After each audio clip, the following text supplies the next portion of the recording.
Hello दोस्तों, कैसे हैं आप। उम्मीद करती हूँ आप सभी बहुत अच्छे होंगे। चलिए जानते हैं अपनी आज की कहानी के बारे में।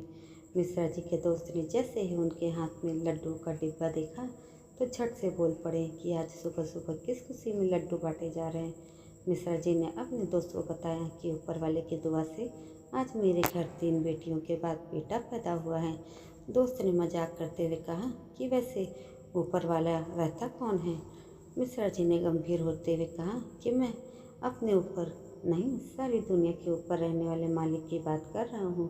इस दुनिया में जो काम धन दौलत और ताकत के एक पल पर नहीं किए जा सकते, उसे वो मालिक एक दुआ के कबूल होते ही कर देता है। मिश्रा जी के दोस्त ने अपने मजाकिया स्वभाव के अनुसार अपनी बात आगे बढ़ाते हुए कहा कि आपकी इस दुआ वाली बात से एक बहुत ही मज़ेदार किस्सा याद आ गया। आपको भी याद होगा कि फिल्मी जगत के इतिहास में आज तक की सबसे लोकप्रिय फिल्म शोले का एक डायलॉग बहुत ही मशहूर हुआ था कि तेरा क्या होगा कालिया। मजाक करने वाले कहते हैं कि कालिया ने गब्बर से कहा था कि सरदार दुआ करो कि मेरे घर लड़का हो जाए।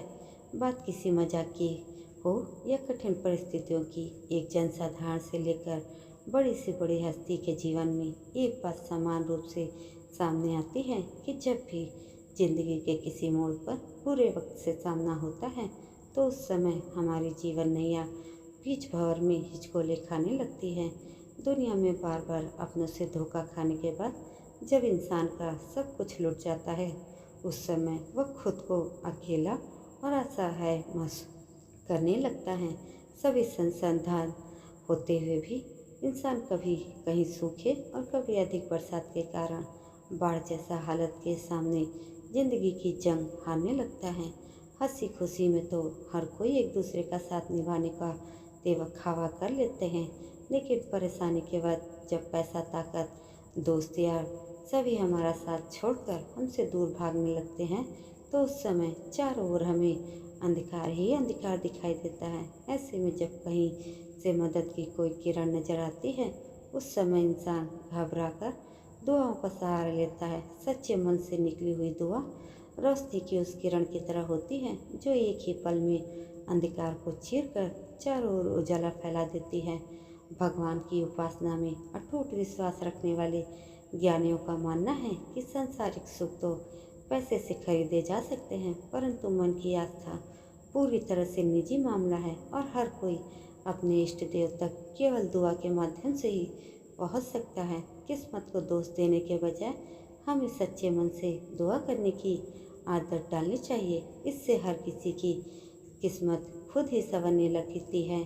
सच्चे दिल से दुआ करने वालों के हर कष्ट को मिटाने के लिए परमात्मा खुद इंसान के पिता, गुरु और मार्गदर्शक बन जाते हैं।